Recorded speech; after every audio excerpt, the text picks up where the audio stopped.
ਸਤਿ ਸ਼੍ਰੀ ਅਕਾਲ ਜੀ। Punjabi radio USA ਦੇ ਜਿੰਨੇ ਵੀ ਸਰੋਤੇ ਸਾਡੇ ਸਾਰੇ ਹੀ ਏਐਮ ਸਟੇਸ਼ਨ, ਐਫਐਮ ਸਟੇਸ਼ਨ, ਘਰਾਂ ਦੇ ਵਿੱਚ ਰੇਡੀਓ ਸੈਟਸ ਦੇ ਰਾਹੀਂ, ਟੈਲੀਫੋਨ ਦੇ ਰਾਹੀਂ, ਫੇਸਬੁੱਕ, ਯੂਟਿਊਬ ਤੇ ਲਾਈਵ ਦੇਖ ਰਹੇ ਹੋ, ਸੁਣ ਰਹੇ ਹੋ, ਸਾਰਿਆਂ ਨੂੰ ਜੀ ਆਇਆਂ ਨੂੰ ਤੇ ਬਹੁਤ ਹੀ ਪਿਆਰ ਤੇ ਸਤਿਕਾਰ ਭਰੀ ਸਤਿ ਸ਼੍ਰੀ ਅਕਾਲ।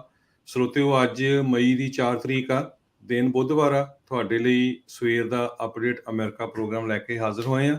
ਇਸ ਅਪਡੇਟ ਅਮਰੀਕਾ ਪ੍ਰੋਗਰਾਮ ਨੂੰ ਸਪਾਂਸਰ ਕਰ ਰਹੇ ਨੇ ਖਾਲਸਾ ਇੰਸ਼ੋਰੈਂਸ ਏਜੰਸੀ ਸੈਨੋਜ਼ੇ ਤੋਂ, ਟਰਕੀਆਣਾ ਇਮੀਗ੍ਰੇਸ਼ਨ ਲਾਅ ਫਰਮ ਜੇ ਟਿਰਕੀਆਣਾ, ਮਨਜੀਤ, ਨਰਿੰਦਰ ਕੌਰ ਕਲਾਰ, ਅਵਤਾਰ ਸਿੰਘ ਮੰਜਲ, ਅਮਰਜੀਤ ਸਿੰਘ, ਨਛੱਤਰ ਸਿੰਘ ਸੰਘਾ, ਸਤਨਾਮ ਸਿੰਘ, ਅਮਰਜੀਤ ਸਿੰਘ ਦੁਸਾਂਝ, ਸਨੀ ਪੁਰੇਵਾਲ, ਪਰਮਜੀਤ ਸਿੰਘ ਦਿਓਲ, ਲਖਵੀਰ ਸਮਰਾ, Kamaljit Singh, Makhan Daulatpuria, Onkar Singh, Major Singh Sidhu, Barinder Singh Dhaliwal, Hardial Singh, Inderjit Kaur Dhaliwal, Jassi Gill, Raminder Singh Wasra, Talwinder Singh Gill, Harjit Singh, Karnail Singh Randhawa, antelope truck stop ਤੇ ਜੈਂਡਰ ਮੌਰਗੇਜ ਵਾਲੇ।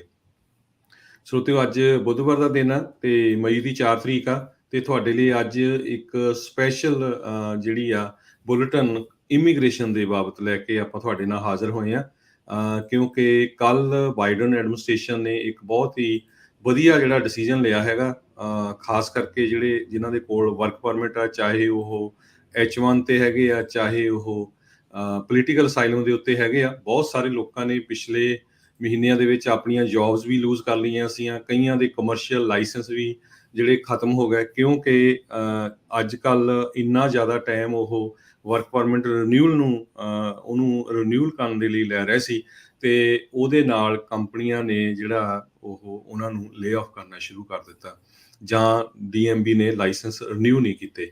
ਸੋ ਉਹਦੇ ਸੰਬੰਧ ਦੇ ਵਿੱਚ ਅੱਜ ਸਾਡੇ ਨਾਲ ਅਟਾਰਨੀ ਜੇ ਤਿਰਕੀਆਣਾ ਜੀ ਜੁੜੇ ਹੋਏ ਆ। ਜੇ ਜੀ ਆਇਆਂ ਨੂੰ ਤੇ ਬਹੁਤ ਹੀ ਪਿਆਰ ਤੇ ਸਤਿਕਾਰ ਭਰੀ ਸਤਿ ਸ਼੍ਰੀ ਅਕਾਲ। ਸਤਿ ਸ਼੍ਰੀ ਅਕਾਲ ਜੀ।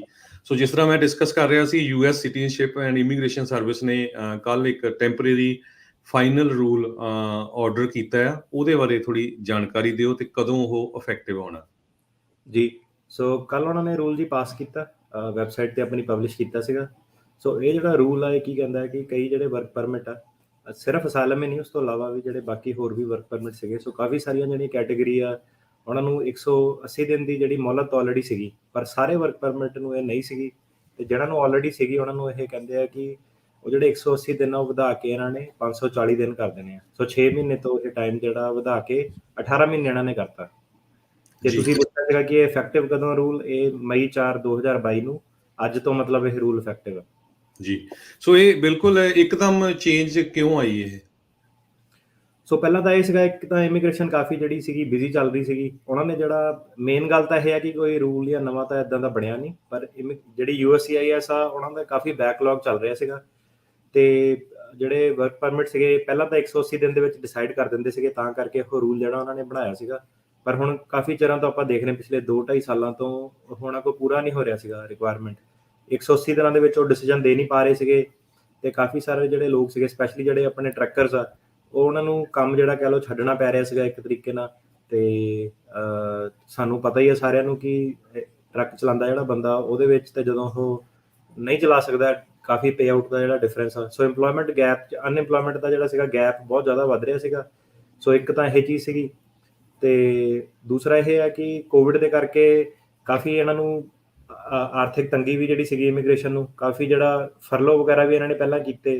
ਫਿਰ ਇਹਨਾਂ ਦੇ ਜਿਹੜੇ ਹਾਇਰਿੰਗ ਫਰੀਜ਼ ਲੱਗ ਗਈ ਵਿੱਚ, ਆਪਾਂ ਦੇਖਿਆ 2021 'ਚ ਜਦੋਂ ਇਹ ਰਿਕਵਰ ਕਰ ਰਹੇ ਸੀਗੇ, ਤੇ ਇੱਕਦਮ ਹੀ ਜਿਹੜਾ ਕਹਿ ਲਓ ਕਿ ਵਰਕ ਪਰਮਿਟਾਂ ਦਾ ਜਿਹੜਾ ਲੋਡ ਸੀਗਾ ਬਹੁਤ ਜ਼ਿਆਦਾ ਵੱਧ ਗਿਆ ਇਹਨਾਂ ਤੇ। ਹੁਣ ਜਦੋਂ ਤੁਸੀਂ 1 ਸਾਲ ਦਾ ਦਿਓਗੇ, ਫਿਰ ਇਹਨਾਂ ਨੇ 2 ਸਾਲ ਦਾ ਕੀਤਾ ਵਰਕ ਪਰਮਿਟ। ਜਦੋਂ ਇਹਨਾਂ ਤੇ ਬਹੁਤ ਜ਼ਿਆਦਾ ਐਕਸਟੈਂਸ਼ਨ ਦੀ ਰਿਕੁਐਸਟ ਇਹਨਾਂ ਤੇ ਵੱਧ ਗਈਆਂ, ਕੰਮ ਇਹਨਾਂ ਦਾ ਵੱਧਦਾ ਗਿਆ, ਤੇ ਫਿਰ ਇਹਨਾਂ ਨੇ ਡਿਸਾਈਡ ਕੀਤਾ ਕਿ ਸਾਡੇ ਕੋਲ ਹੈਂਡਲ ਤਾਂ ਹੋ ਨਹੀਂ ਰਿਹਾ, ਇਸ ਤੋਂ ਚੰਗਾ ਇਹ ਹੈਗਾ ਕਿ ਇਹਨਾਂ ਨੂੰ 6 ਮਹੀਨੇ ਦੀ ਬਜਾਏ 18 ਮਹੀਨੇ ਕਰ ਦਿਓ, ਤਾਂ ਕਿ ਸਾਨੂੰ ਜਿਹੜਾ ਥੋੜਾ ਜਿਹਾ ਹੋਰ ਟਾਈਮ ਜਿਹੜਾ ਉਹ ਮਿਲ ਜਾਊਗਾ। ਜੀ।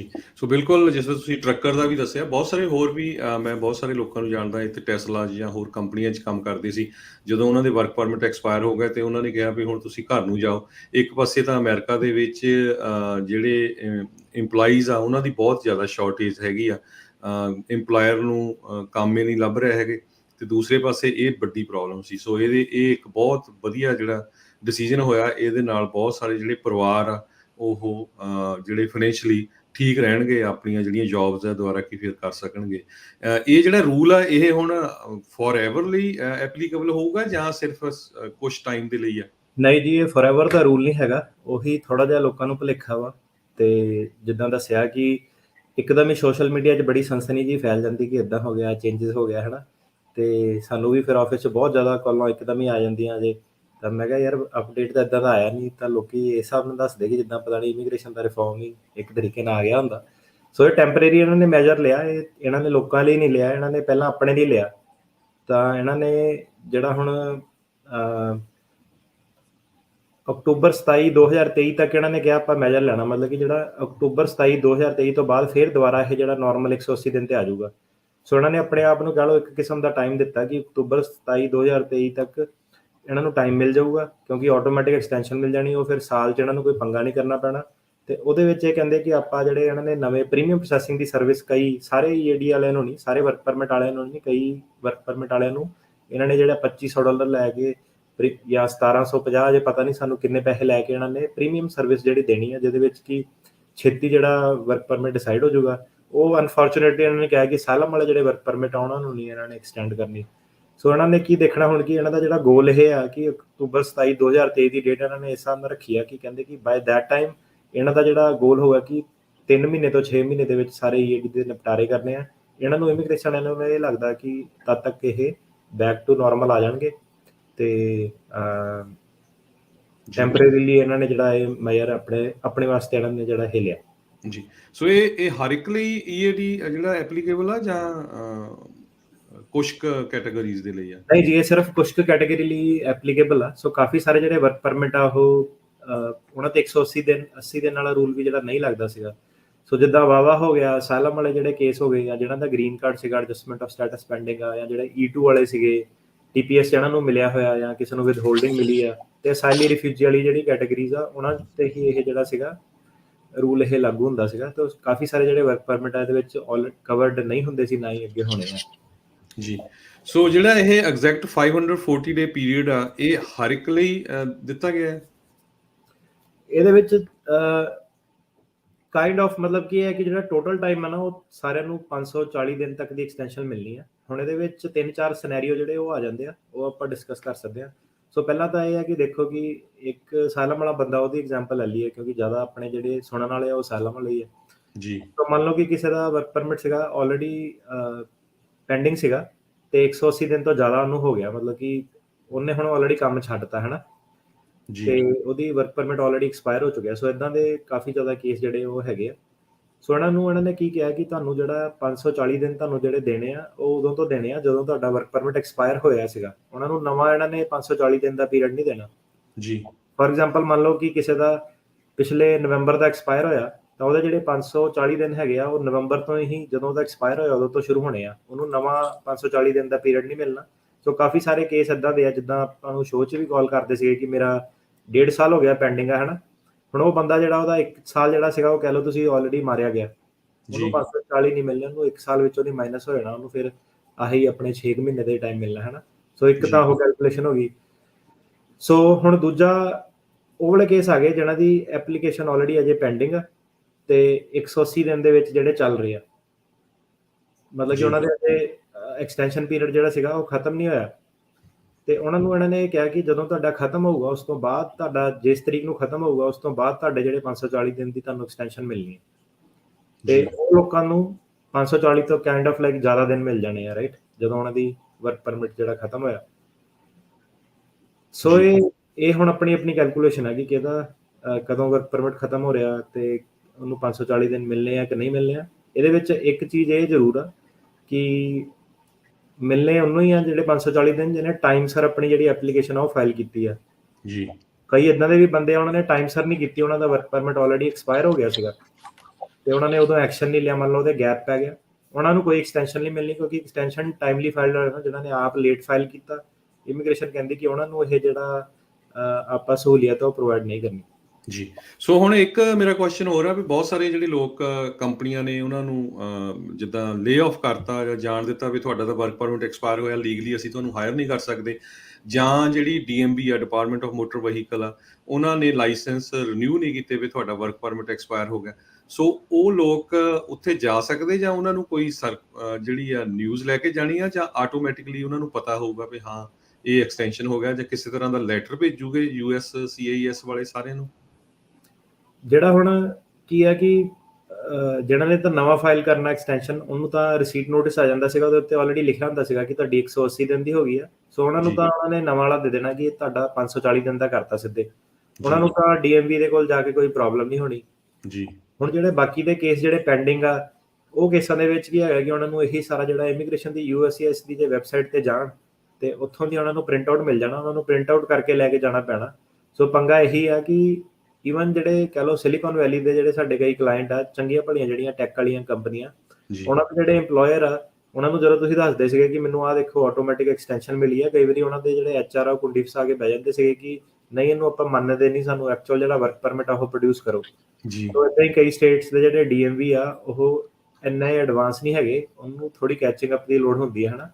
ਸੋ ਜੀ ਕਾਫੀ ਲੋਕਾਂ ਨੂੰ ਭਾਵੇਂ ਇਹ ਰੂਲ 540 ਦੇ ਨਾਲ ਆ ਵੀ ਗਿਆ, ਪਰ ਜਿਹੜਾ EMPLOYER ਆ ਜਾਂ ਜਿਹੜਾ DMV ਆ, ਉਹਨਾਂ ਨੂੰ ਉਹ ਜਿਹੜੇ ਪੰਗੇ ਆ ਉਹ ਪੈਂਦੇ ਰਹਿਣੇ ਆ, ਕਿਉਂਕਿ ਜਿਹੜਾ ਸਿਸਟਮ ਉਹਦਾ ਸਲੋ ਹੀ ਆ। ਹੁਣ ਸਾਰੇ DMV ਦੇ EMPLOYEEਆਂ ਨੂੰ ਤਾਂ ਰਾਤੋਂ ਰਾਤ ਟ੍ਰੇਨਿੰਗ ਦਿੱਤੀ ਨਹੀਂ ਜਾ ਸਕਦੀ। ਜੀ ਤੇ ਇਹਦੇ ਨਾਲ ਇਹ ਆ ਕਿ ਜਿਹੜੇ ਕੈਲੀਫੋਰਨੀਆ ਜਾਂ ਕਈ ਹੋਰ ਸਟੇਟ ਆ, ਉੱਥੇ ਜਿਹੜੇ ਕੱਚੇ ਬੰਦੇ ਆ ਉਹ ਆਪਣਾ ਲਾਇਸੈਂਸ ਰੀਨਿਊ ਕਰਾ ਸਕਦੇ ਜਾਂ ਬਣਾ ਸਕਦੇ ਆ, ਕੈਲੀਫੋਰਨੀਆ 'ਚ AB60 ਪ੍ਰੋਗਰਾਮ ਦੇ ਥੱਲੇ ਬਣਾ ਸਕਦੇ ਆ। ਸੋ ਉਹਨਾਂ ਨੂੰ ਟੂ ਬਿਗਨ ਵਿਦ ਜਿਹੜਾ ਕਹਿ ਲਓ ਕਿ ਡਰਾਈਵਰ ਲਾਇਸੈਂਸ ਗੱਡੀ ਵਾਲਾ ਹੁੰਦਾ, ਉਹਦੇ ਲਈ ਜਿਹੜਾ ਸੀਗਾ ਵਰਕ ਪਰਮਿਟ, ਸੋਸ਼ਲ ਸਿਕਿਉਰਿਟੀ ਦੀ ਲੋੜ ਪੈਂਦੀ ਨਹੀਂ ਸੀਗੀ। ਪਰ ਇਹ ਜੀ ਹੈ ਕਿ ਹੁਣ ਕਮਰਸ਼ੀਅਲ ਲਾਇਸੈਂਸ ਨਹੀਂ ਇਹਨਾਂ ਨਾਲ ਬਣ ਸਕਦੇ। ਇਹ ਜਿਹੜੇ ਕੱਚੇ ਪ੍ਰੋਗਰਾਮ ਇਹਨਾਂ ਨਾਲ ਦੂਜੇ ਰੈਗੂਲਰ ਲਾਇਸੈਂਸ ਜਿਹੜੇ ਸੀਗੇ, DoorDash ਵਗੈਰਾ ਜਿਹੜੇ ਕਰਦੇ ਸੀਗੇ, Uber ਚਲਾਉਂਦੇ ਸੀਗੇ, ਉਹਨਾਂ ਦੇ ਜਿਹੜੇ ਲਾਇਸੈਂਸ ਸੀਗੇ ਉਹ ਰੀਨਿਊ ਹੋ ਜਾਂਦੇ ਸੀਗੇ। ਜੀ ਸੋ ਇੱਕ ਵਾਰੀ ਫੇਰ ਸਰੋਤਿਆਂ ਨੂੰ ਦੱਸਦੇ ਜਾਈਏ, USA ਦੇ ਵਿੱਚ USCIS ਨੇ ਅਨਾਉਂਸ ਕੀਤਾ ਹੈ, ਬਹੁਤ ਹੀ ਵਧੀਆ ਖਬਰ ਆ। ਜਿਨ੍ਹਾਂ ਲੋਕਾਂ ਦੇ ਵਰਕ ਪਰਮਿਟ ਐਕਸਪਾਇਰ ਹੋ ਗਏ ਸੀ ਜਾਂ 6 ਮਹੀਨੇ ਹੋ ਚੁੱਕੇ ਆ, ਉਹਨਾਂ ਨੂੰ ਉਹਨਾਂ ਨੇ 1 ਸਾਲ ਦੀ ਹੋਰ ਐਕਸਟੈਂਸ਼ਨ ਦੇ ਦਿੱਤੀ। ਸੋ ਟੋਟਲ 1.5 ਸਾਲ ਦੀ ਜਿਹੜੀ ਐਕਸਟੈਂਸ਼ਨ ਆ ਉਹ ਹੁਣ ਮਿਲ ਜਾਣੀ ਹੈਗੀ ਆ। ਸੋ ਇਹਦੇ ਨਾਲ ਇੱਕ ਵਾਰੀ ਫੇਰ ਦੱਸਦੀ ਜਾਈਏ, ਜੇ ਤੁਹਾਨੂੰ ਇਮੀਗ੍ਰੇਸ਼ਨ ਨਾਲ ਰਿਲੇਟਡ ਕੋਈ ਵੀ ਕੁਐਸਚਨ ਆ ਤਾਂ ਤੁਸੀਂ ਜੇ ਤਿਰਕੀ ਆਣਾ ਉਹਨਾਂ ਦੇ ਆਫਿਸ 415 909 0503 415 909 0503 ਤੇ ਕਾਲ ਕਰ ਸਕਦੇ ਹੋ। ਬਹੁਤ ਵਾਰ ਸਾਨੂੰ ਵੀ ਕਾਲਸ ਆਉਂਦੀਆਂ ਰਹਿੰਦੀਆਂ ਵੀ ਫੋਨ ਰਿਟਰਨ ਨਹੀਂ ਹੁੰਦਾ ਜਾਂ ਚੱਕਦੇ ਨਹੀਂ। ਉਹ ਵਾਰ-ਵਾਰ ਕਹਿੰਦੇ ਆ ਵੀ ਹਮੇਸ਼ਾ ਸਾਡਾ ਜਿਹੜਾ ਮੈਸੇਜ ਸਾਨੂੰ ਛੱਡੋ WhatsApp ਦੇ ਉੱਤੇ ਜਾਂ ਟੈਕਸਟ ਮੈਸੇਜ, ਤੇ ਤੁਹਾਨੂੰ ਜਿਹੜੀ ਕਾਲ ਆ ਉਹ ਵਾਪਸ ਆਊਗੀ। ਜੀ ਮਾਫੀ ਚਾਹੁੰਦੇ ਆ ਜੀ, ਕਾਲ ਦੀ ਨਾ ਵੋਲਿਊਮ ਬਹੁਤ ਜ਼ਿਆਦਾ, ਤੇ ਸਾਨੂੰ ਜਿਹੜਾ ਕਾਲ ਵਾਲਾ ਜਿਹੜਾ ਸਾਡਾ ਸਿਸਟਮ ਆ ਉਹਨੂੰ ਸੈੱਟ ਕਰਦੇ ਮੇਰੇ ਹਿਸਾਬ ਨਾਲ ਉਹਨੂੰ ਮਹੀਨਾ 2 ਮਹੀਨੇ ਦਾ ਟਾਈਮ ਜਿਹੜਾ ਹੋਰ ਲੱਗ ਜਾਣਾ। ਕਾਫੀ ਦਰਸ਼ਕਾਂ ਨੇ ਵੀ ਪਿਆਰ ਦਿੱਤਾ, ਆਨਲਾਈਨ ਵੀ, ਰੇਡੀਓ ਸੁਣਨ ਵਾਲਿਆਂ ਨੇ ਵੀ। ਸੋ ਇਹ ਹੈ ਕਿ ਆਪਣੇ ਵੱਲੋਂ ਆਪਾਂ ਬੈਸਟ ਕਰੀਦੀ ਆ, ਪਰ ਸਾਨੂੰ ਪਤਾ ਹੀ ਆ ਆਲਰੇਡੀ ਕਿ ਉਸ ਚੀਜ਼ 'ਚ ਥੋੜੀ ਮਾਤ ਖਾ ਰਹੇ ਆ, ਤੇ ਉਹ ਆਪਾਂ ਐਡਮਿਟ ਵੀ ਕਰਦੇ ਆ। ਸੋ ਇਹ ਹੈ ਕਿ ਥੋੜਾ ਜਿਹਾ ਸਬਰ ਰੱਖੋ। ਹੁਣ ਕਈ ਕੀ ਹੈ ਕਿ ਜਾ ਕੇ ਕਮੈਂਟ ਪਾ ਦਿੰਦੇ, ਗਰਮ ਹੋ ਜਾਂਦੇ, ਏਦਾਂ ਕਿ ਜਿੰਨੇ ਸਾਡੇ ਸਟਾਫ ਆ ਉਹਦੇ ਹਿਸਾਬ ਨਾਲ ਹੀ ਆਪਾਂ ਐਕਟ ਕਰ ਸਕਦੇ ਹਾਂ। ਸੋ ਆਪਣੇ ਵੱਲੋਂ ਬੈਸਟ ਕਰ ਰਹੇ ਹਾਂ, ਬੈਸਟ ਸਰਵਿਸ ਦੇਵਾਂਗੇ। ਸੋ ਸਾਨੂੰ ਥੋੜਾ ਜਿਹਾ ਟਾਈਮ ਦਿਓ ਤੇ ਆਪਾਂ ਉਹ ਵਾਲਾ ਜਿਹੜੀ ਆਪਣੀ ਕਮੀ ਆ ਉਹਨੂੰ ਆਪਾਂ ਛੇਤੀ ਜਿਹੜਾ ਹੈਗਾ ਪੂਰੀ ਕਰਾਂਗੇ ਜੀ। ਸੋ ਬਿਲਕੁਲ ਸਰੋਤਿਓ, ਇਹ ਇੱਕ ਬ੍ਰੇਕਿੰਗ ਨਿਊਜ਼ ਸੀ, ਇਸ ਕਰਕੇ ਸਪੈਸ਼ਲੀ ਆਪਾਂ ਜੇ ਤਿਰਕੀਆਣਾ ਉਹਨਾਂ ਨੂੰ ਸਪੈਸ਼ਲੀ ਲੈ ਕੇ ਆਏ। ਹਾਲਾਂਕਿ ਉਹਨਾਂ ਦੀਆਂ ਅਪਾਇੰਟਮੈਂਟ ਸੀਗੀਆਂ, ਤੇ ਬਾਕੀ ਜਿਹੜਾ ਸਾਡਾ ਇੱਕ ਸਪੈਸ਼ਲ ਪ੍ਰੋਗਰਾਮ ਇਮੀਗ੍ਰੇਸ਼ਨ ਨੂੰ ਹਰ ਸ਼ਨੀਚਰਵਾਰ ਨੂੰ ਕੈਲੀਫੋਰਨੀਆ ਸਮੇਂ ਦੇ ਮੁਤਾਬਿਕ ਸਵੇਰ ਦੇ 9 ਵਜੇ ਤੋਂ ਲੈ ਕੇ 10:30 ਵਜੇ ਤੱਕ ਹੁੰਦਾ। ਤੁਸੀਂ ਜਿਹੜਾ ਹੁਣ ਆਉਣ ਵਾਲਾ ਸ਼ਨੀਚਰਵਾਰ ਆ ਉਹਦੇ ਵਿੱਚ ਹੋਰ ਡਿਟੇਲ ਜਿਹੜੀ ਇਹਦੇ ਬਾਰੇ ਹੋਊਗੀ ਉਹ ਡਿਸਕਸ ਕਰਾਂਗੇ। ਸੋ ਇੱਥੇ ਹੀ ਇੱਕ ਬ੍ਰੇਕ ਲੈਂਦੇ ਆ, ਤੇ ਬ੍ਰੇਕ ਤੋਂ ਬਾਅਦ ਫਿਰ ਮੈਂ ਹੋਰ USA ਦੇ ਵਿੱਚ ਕੀ ਕੁਝ ਵਾਪਰਿਆ ਉਹ ਤੁਹਾਡੇ ਨਾਲ ਲੈ ਕੇ ਹਾਜ਼ਰ ਹੋਵਾਂਗਾ। ਸੋ ਜੀ ਬਹੁਤ ਬਹੁਤ ਧੰਨਵਾਦ।